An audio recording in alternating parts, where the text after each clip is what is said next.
நான் அவருடைய பிள்ளை என்று வாயளவில் சொல்லுகிறதை விட்டுவிட்டு வாழ்க்கையில் பிள்ளையை போல வாழ வேண்டும்.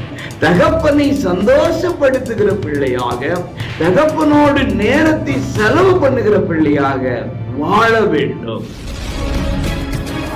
அன்பு உறவுகளே, இயேசுவின் இன்ப நாமத்திலே மனதார வாழ்த்துகிறேன். ஏசப்பா உங்களை ஆசீர்வதிப்பாராக. 1 யோவான் 3:1 நாம் தேவனுடைய பிள்ளைகள் என்று அழைக்கப்படுவதினாலே, பிரியமானவர்களே, உங்களுக்கும் எனக்கும் ஒரு பெயர் கொடுக்கப்பட்டிருக்கிறது.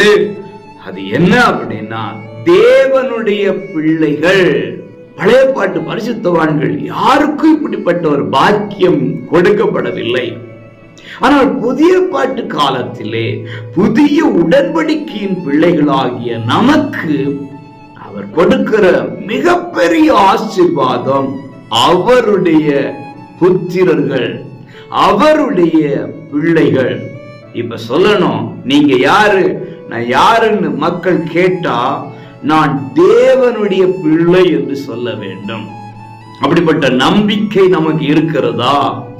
தேவனுடைய பிள்ளை என்று சொல்லிக் கொண்டிருக்கிறோமா அல்லது தேவனுடைய பிள்ளைகளாக வாழ்ந்து கொண்டிருக்கிறோமா என்கிறதை இந்த மாதத்தின் இறுதியை நோக்கி, ஆண்டு இறுதியை நோக்கி பயணித்துக் கொண்டிருக்கிற நாம் நம்மை பார்த்து கேள்வி கேட்க வேண்டும். தகப்பனை நேசிக்கிற பிள்ளையாக, தகப்பனுக்கு கீழ்ப்படுகிற பிள்ளையாக, தகப்பனை சந்தோஷப்படுத்துகிற பிள்ளையாக, தகப்பனோடு நேரத்தை செலவு பண்ணுகிற பிள்ளையாக வாழ வேண்டும். அவர் அப்பான்னு நீங்க கூப்பிடுங்க, அப்பா எல்லாத்தையும் பார்த்துக் கொள்வார். God bless you.